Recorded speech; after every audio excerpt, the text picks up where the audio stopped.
Hey everyone, and welcome back to the channel. Today's video, I'm going to be covering a topic that I've been seeing more and more in the various gun groups and forums, and that's whether you should submit a Form 1 to short barrel rifle, your weapon, or even a short barrel shotgun if you have a shotgun. Anybody who isn't aware, with the NFA, the National Firearms Act, basically said that any rifle must have a barrel length of at least 16 inches or longer to be considered a standard rifle, and shotguns must have a barrel of 18.5 inches or longer. Anything shorter than that, regardless of receiver size, would need to be submitted. A Form 1 would need to be submitted in order to make a short barrel rifle or short barrel shotgun, though there are factory built short barrel rifles and shotguns that you can purchase, but those are done on a Form 4, which the wait times on those for a Form 4 are considerably longer than what you would wait for a Form 1, which I'll go over a little bit more in detail. So I do, first off, any gun laws are an infringement. I definitely agree with that 100%, and it is BS. We as gun owners have to go pay a $200 stamp and register a gun for just removing a few inches off of a barrel. Doesn't make it any more or less deadly, but laws are laws. Obviously, you can do whatever it is that you want to do, and I'm sure there's plenty of people that live in areas or whatever that you could do in a legal SBR or legal SBS. Never have any issues, never be questioned, anything like that. But for the rest of us who do worry about catching a federal gun charge, we were kind of forced to follow the law here. So me personally, between my family and my career, and also my own personal desires to stay outside of a prison or even catch a charge and have to go through all that mess. I don't play around when it comes to infringing on, or say infringing, violating on gun laws, no matter how stupid they are or not. Definitely plenty of other laws out there that I don't agree with, but yet we do them. I follow them anyway because I don't want to go to jail. I do also want to mention that I'm not a lawyer. I'm not 100% privy on all of the different ins and outs and laws of the NFA. I do know what I know, and I'm pretty sure I know some other things. So I just want to kind of go through and walk through the process and some of the pros and cons of filing a Form 1 or owning an NFA item. Um, just so help maybe educate some people out there who have some questions on it, because again, I see, based on the questions that I see, there's a lot of misinformation and misunderstanding out there. But that, lots of people, I would never consult a internet forum for legal advice. I would also even be wary of some of the articles that you read out there. And if anybody who's read through the NFA laws, they in the regulations that the ATF impose are very blurry. Whether they make them that way on purpose, I'm not gonna dig into that too much, but it's very hard.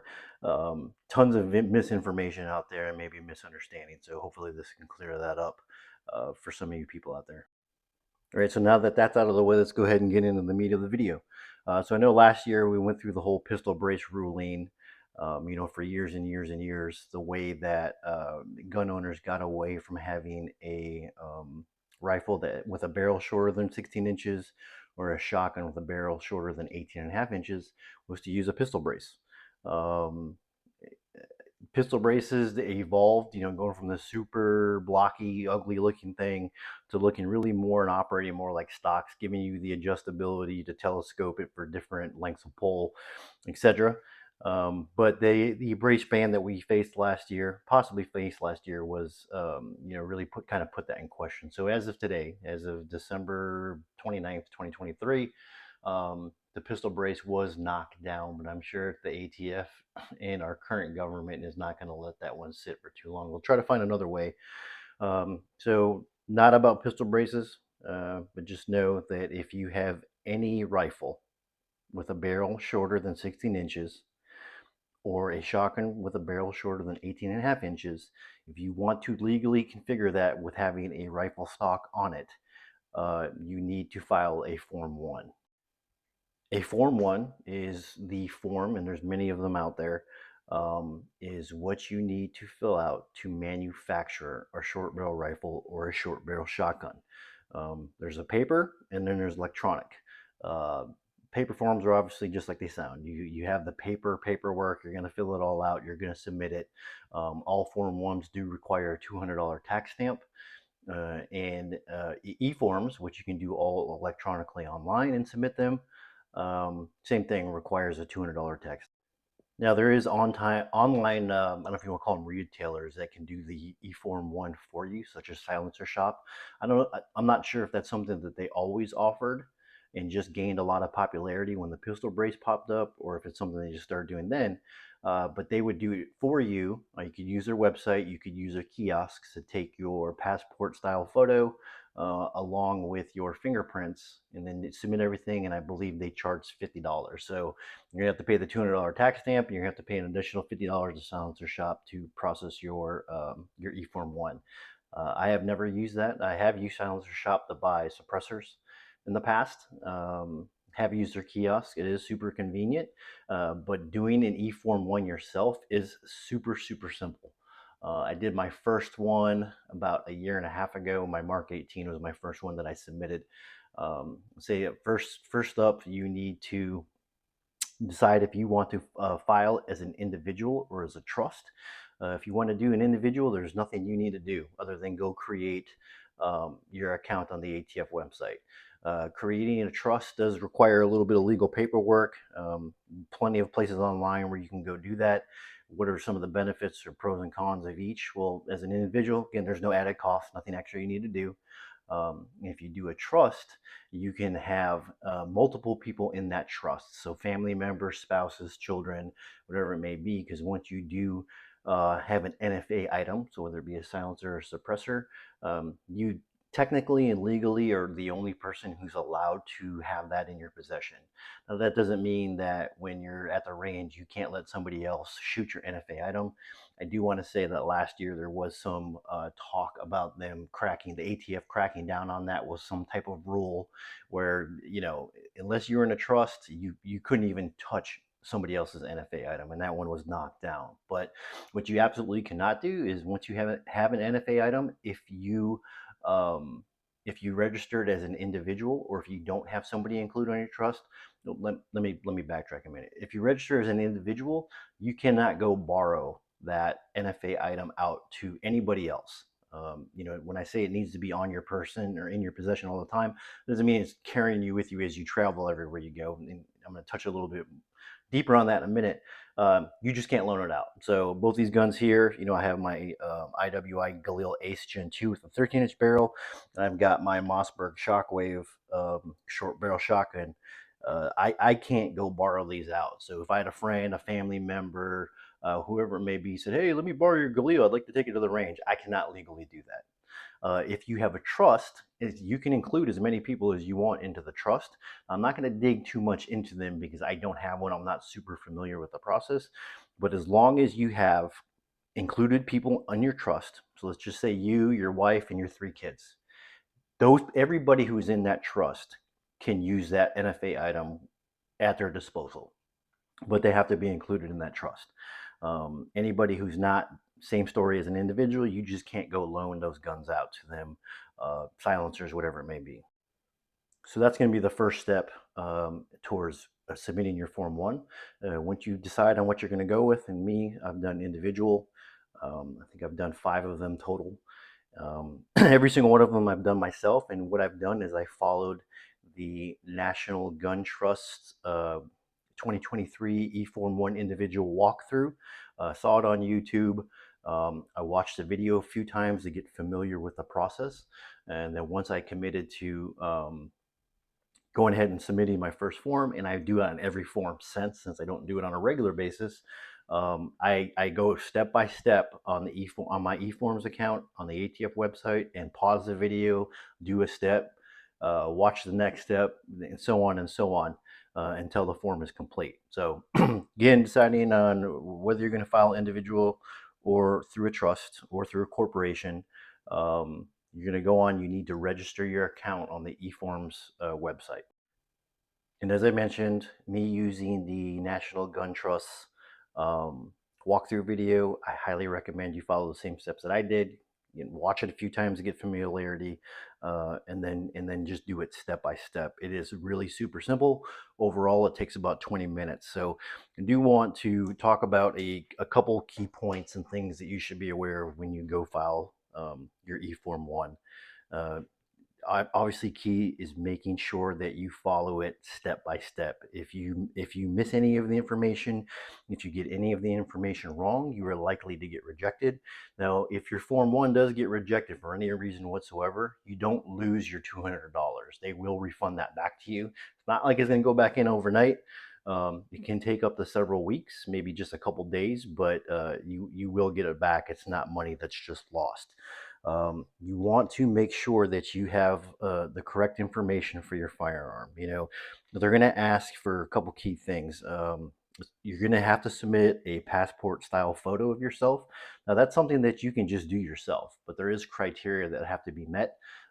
Your background has to be a lighter colored, and then they want a picture from the top of your head to, I believe it's the top of your shoulders. Um, it has to be a straight on view.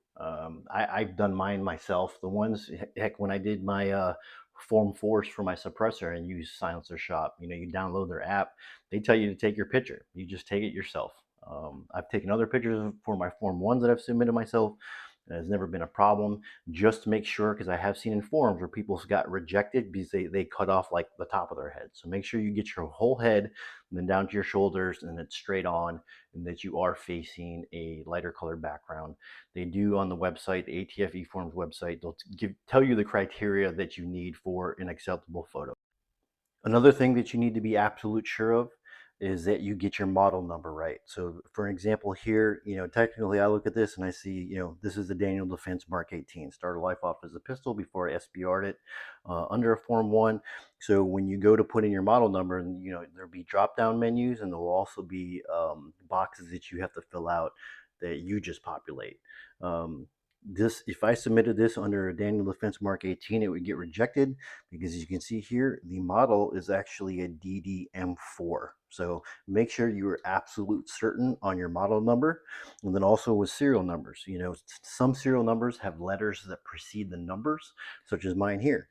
As you see here, it starts off with DDM4 before it gets into the rest of the numbers, and you have to include that in there. I've heard stories and I've seen on forums where people did not include that and their forms were rejected. Another thing that they're going to ask you about as you fill out the form is they're going to ask for you to include engravings, any engravings that may be on your receiver, so they want to make sure that the information that you entered in the form matches the information that you have on the gun. That is not a necessity. They do say that it does help expedite your form, though. You know, some people, and I've heard stories, some people submitting pictures of every engraving. As you can see here, my AKV, it says Palmetto here, that's engraved in there. You can see the model and serial numbers down here on the bottom.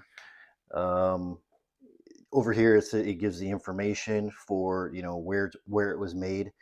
Do not give them any more information than what you were required. And again, what I mean by that is just the serial number.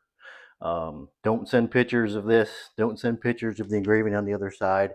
Just do a very close-up view of the minimum amount of information that shows the serial number and the model number on there. But again, that is not even a full-on requirement.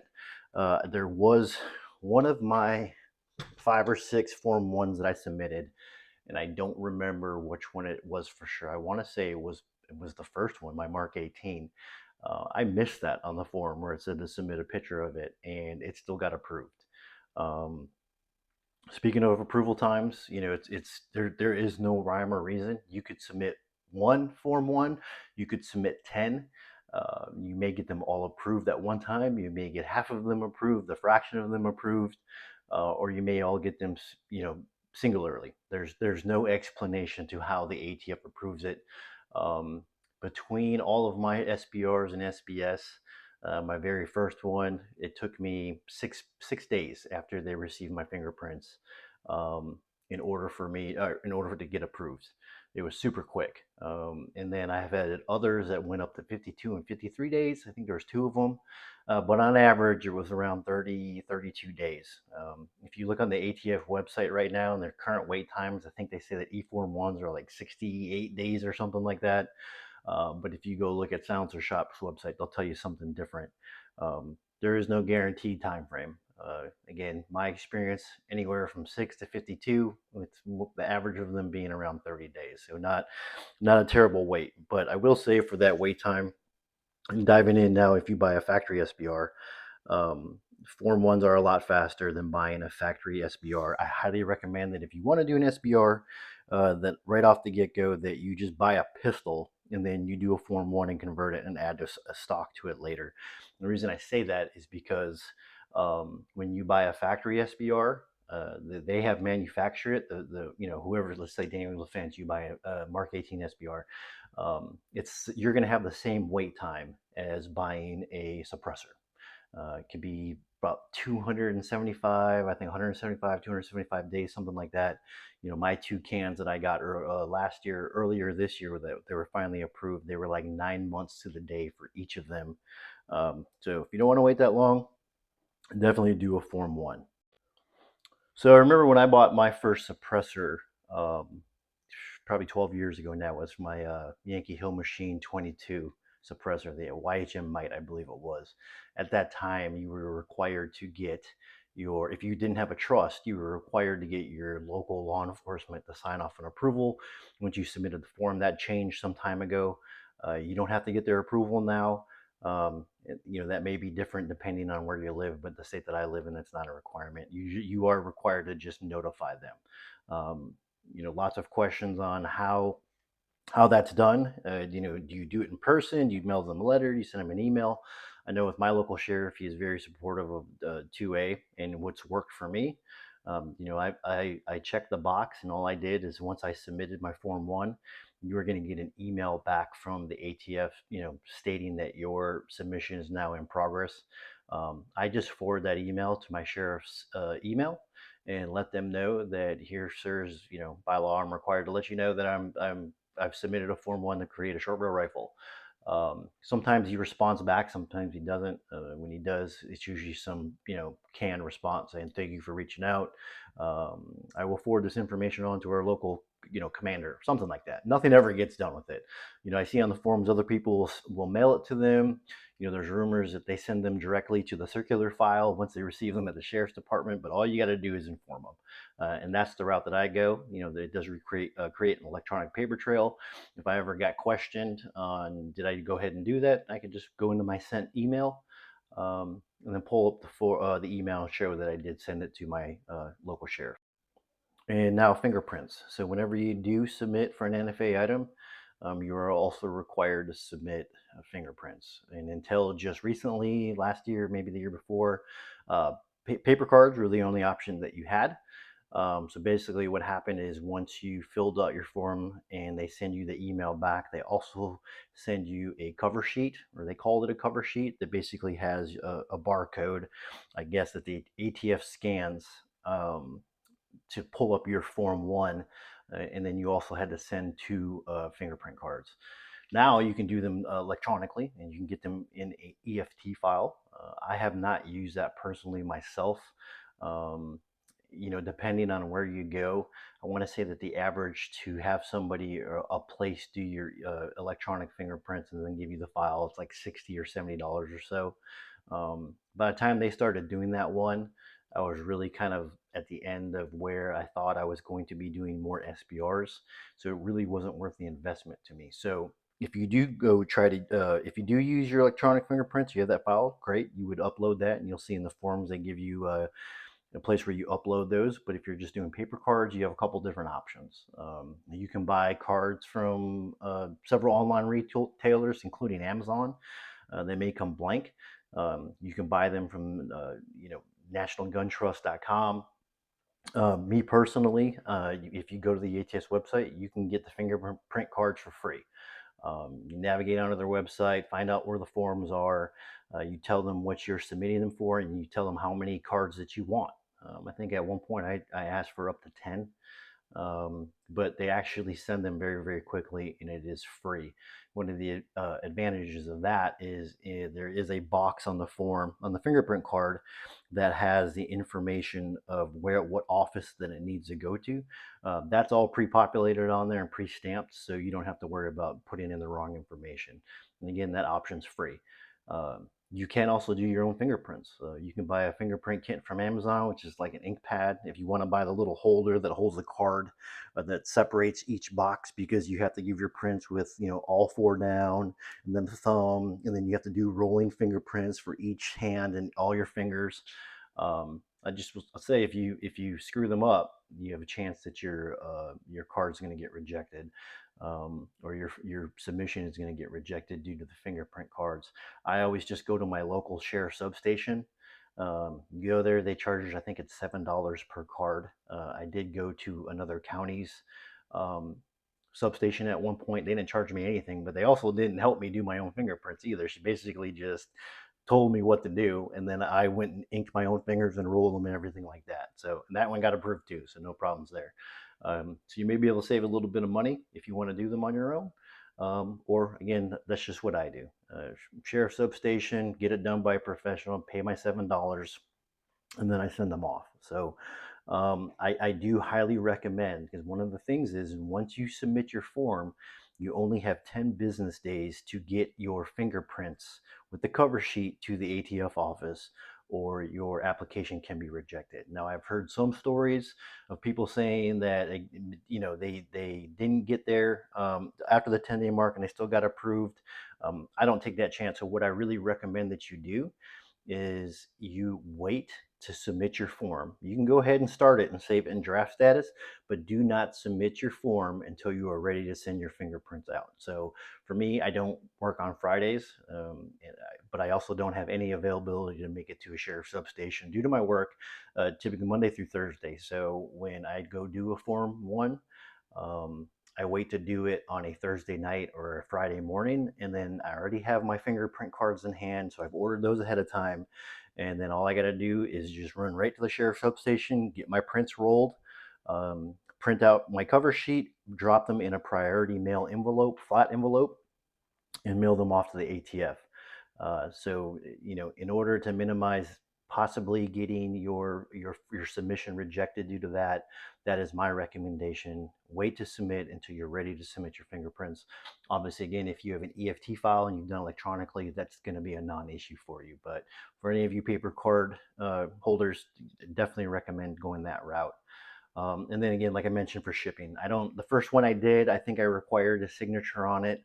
But everyone after that, I just, again, you go to the post office, you get a free cardboard priority mail flat rate envelope, drop in your cover form, your 2 fingerprint cards. Remember that, 2. Um, Seal up the envelope and then just send it. I think it's like $9.65. No signature required, no confirmation, no any extra services whatsoever. When you send priority mail, they do provide you with tracking, so you'll be able to tell when it gets delivered. And as far as the countdown and the wait, that's when I start counting down, is whenever fingerprints were received by the ATF. So any of you that like to do those countdown apps to track your weight, that's what I do. All right, so it's important to keep in mind. It should go without saying, but I've also heard of other people doing this, that you cannot legally configure your gun as an SBR and SBS until you've received your approval from the ATF. Just submitting it is not enough. You have to wait till you're approved. Um, I will say that keep an eye on your inbox, because sometimes the approvals go to your spam. That happened to me one time, but the rest of them just went to my normal Gmail inbox. Don't know why that one got sorted to spam, but you'll get notification once everything's approved. You do not receive a paper stamp in the mail from the ATF. If you're doing an Eform, you're going to get a PDF file that is attached to your approval email. It's going to show your Form 1 submission, and in the upper right hand corner, you're going to see an approved stamp. So I know some people say, hey, I never received the paper copy. Well, you're not going to. So save that email. I have a separate inbox or folder in my Gmail just for NFA items. I save it there. I also take a screenshot of the approved paperwork and I save it in the gallery on my phone. And then I do also print out a paper copy and I have it in a folder in my safe. So I don't carry the paper forms along around with me. You are required to be able to provide proof that you have an approved stamp if you ever got asked by any law enforcement or ATF. I think it's really only the ATF that legally that you need to provide them with. But again, I don't like stirring up shit, so I will keep that file quickly available. Like I said, separate folder in my Gmail, just in case I do get questioned on it. That I am able to provide and show them that I do have approval for the SBR. So um, outside of that, some of the questions that I see asked a lot are, if I have, obviously anybody who's familiar with AR-15s know that, the different barrel lengths and uppers are easily swapped out, such as my Mark 18 here that has a 10.3-inch barrel on it. I could easily pop out my 2 pins and put on a different upper. And people ask, um, is that legal? Well, technically, the only thing that you are registering is the lower receiver itself, and you can put any upper, whether it be a 10.3, 11.5, 12.5, 14.5. You can run it on your registered lower once you are approved. You just always have to be able to put it back in the configuration that you submitted your Form 1 on. And when you do your Form 1, they are going to ask you specifics like the barrel length. They're going to ask you about the overall length from the end of the barrel to the stock, fully extended. I do, just to touch base on that real quick. That is one that always kind of made me chuckle a little bit, because when you're doing your Form 1, in order to really accurately let them know what the measurement is from the end of the muzzle to the end of the stock, with it being in the fully extended position, you technically would have to illegally create an SBR. But there's various ways that you can get that measurement. Don't put too much thought into making sure you get it right down to the decimal point, but it definitely does need to be close. And then again, going back to putting different uppers and different calibers on, you just have to make sure that you have the same basic configurations that you could put it back to if you ever get approached, or let's say if agents ever came to your house. That being said, from what I've read, and again, I'm not a lawyer, I don't know this 100%, but I have been told that even if agents come to your house, you do and ask to see that gun, that you do not have to show them that gun, even though you register it and you submitted yourself and your weapon to be on a registry. That you don't have to do that. It would require an actual warrant. Only FFLs and SOT holders have to be subjected to um, inspection upon request by an agent. Another thing I want to touch base on is engraving. So this is one I feel that is hotly debated also. When you do Form 1, you are creating a short barrel rifle. So now you are a maker of a firearm. It is required that once your form is approved to be in legal configuration, you are now the maker of the firearm and you have to engrave that onto your gun. It has to be somewhere that is a permanent part of the receiver. In an AR-15, it'll be the low receiver, whatever part of the gun that your serial number is on, is where you need to have the engraving, and it can't be buried underneath parts or accessories. So you can't engrave the barrel, you can't engrave the upper receiver. On an AR-15, it is your lower receiver. Kind of the opposite is if you have a CZ Bren. The CZ Bren 2s, the serial number is on the upper part of the firearm. It's not on the lower receiver. So again, it all depends on the gun that you have. It has to be on the part that is considered the receiver that has the serial number from the factory on there. When I say that it was hotly contested, because I have read articles, editorials, where people say that it is not required and it's only required if you go to sell the gun. I've seen people on forums that say that's not that engraving's not required. I personally can't find it anywhere on the ATS website where it calls that out, but just doing my research, National Gun Trust, I do rely on them. I mean, that is their business to know the NFA laws. They do say it is required. And again, I'm not one to mess with potentially catching a federal gun charge, so I will do the etching. So what people do is they go to a laser engraver and they will have it etched in. The information that you have to put down is whatever. If you're an individual, you have to put your name exactly as you filed your form one, or it's on your the ATF website. So for me, I got my first, middle, and last name. I kind of wish I would have just kept my middle name out of there, just did my middle initial, but it is what it is now. So I have to put my full name, and then you have to put your current city and state that you reside in, or which you submitted your form one on. And again, it can be anywhere that is on the gun that the serial number is on. So with AR-15s, I saw one the other day where somebody put it like right here. I don't know why somebody would do that. For me personally, I do put them right inside here into the magwell. Um, Plenty accessible, even with a magazine, you can see it. I know some people also put it over here underneath in the trigger guard. It's a popular place. There are certain requirements as far as size and depth. The font has to be at least 1/16 of an inch or larger, and it also has to have a depth of 0.003. Those are the requirements of etching. That is posted on the ATF website.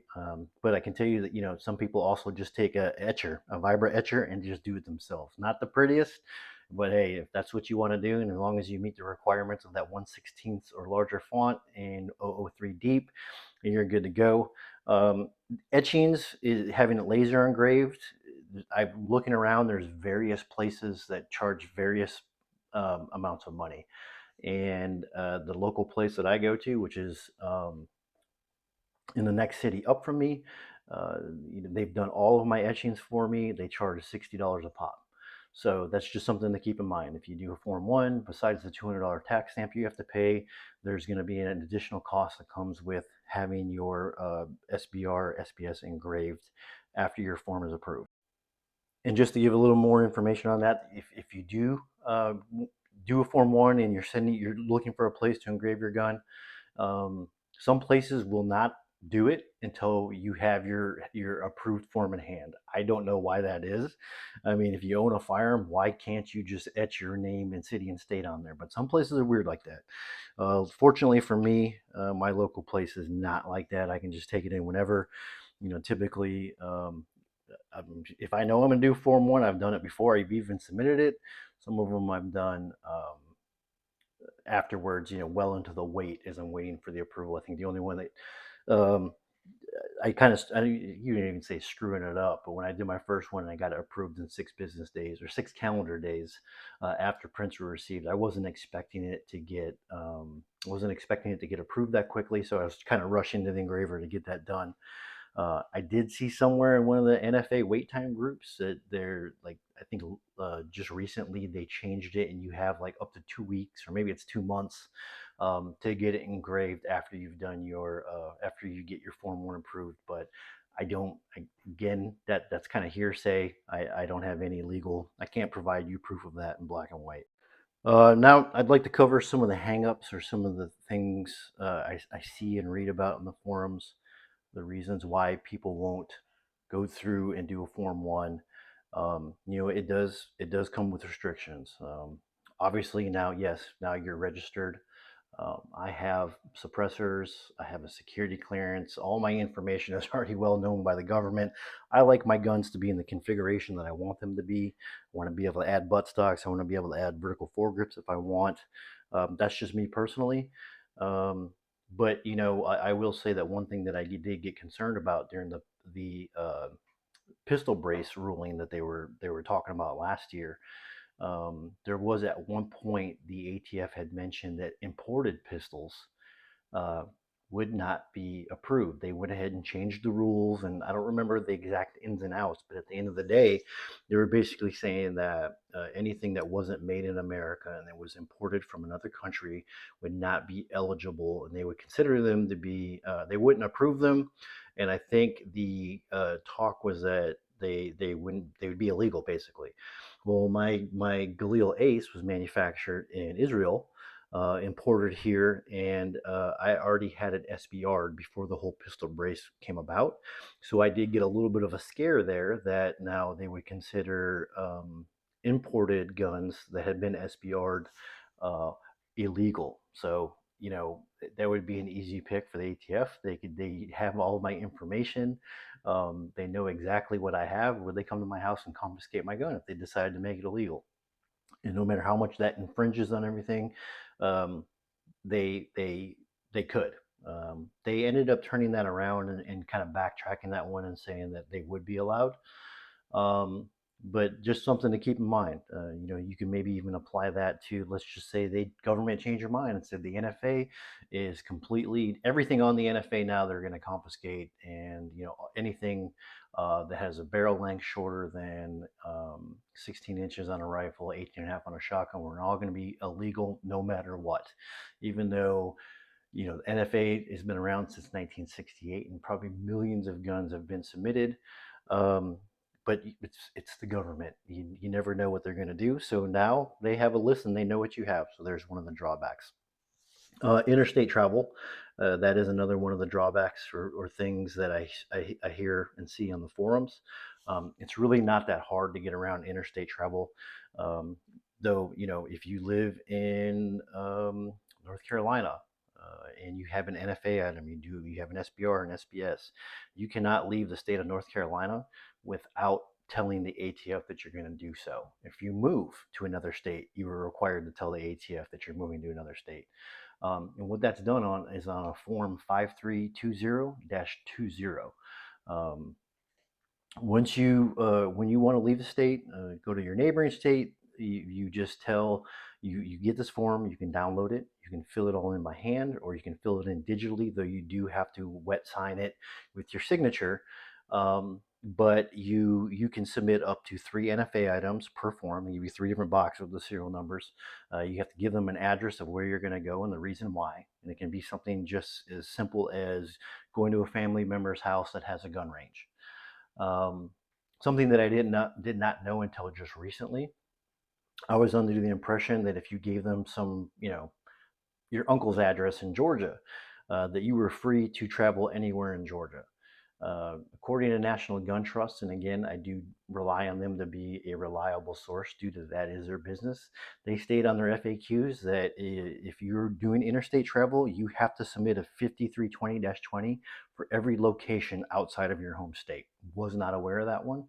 I do have family members that live in a neighboring state that have 2 different addresses, and I wasn't aware.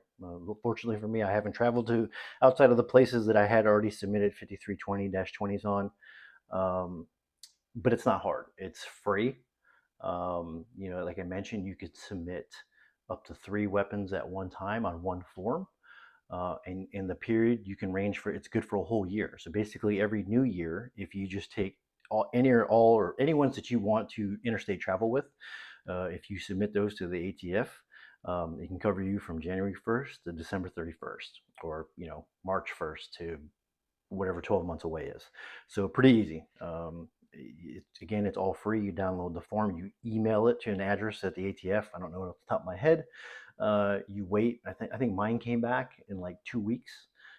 They send you signed paper copies in the mail. But again, on that one, kind of like waiting to do any type of SBR configurations on your gun, you do have to wait till you receive those back before you can go interstate travel. Submitting the form is not enough. You have to have the signed paperwork in your hand. So that can be one of those drawbacks.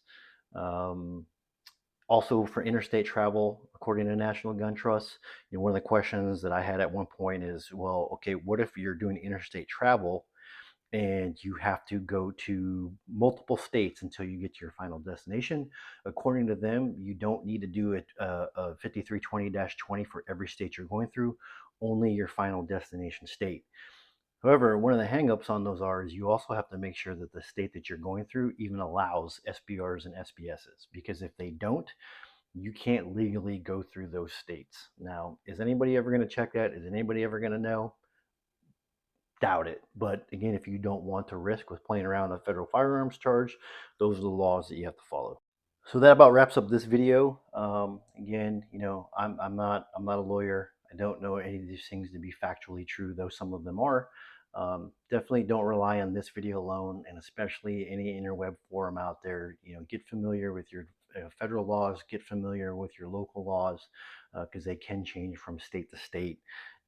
They're definitely very murky, but if you're concerned with potentially catching a firearms charge and you want to follow the letter of the law to the law, you definitely do your own research. But this has been my experiences with making short barrel rifles and short barrel shotguns. Um, and I hope it was answered some of the questions. Again, trying to cover a lot of the things I see popping up in the forums.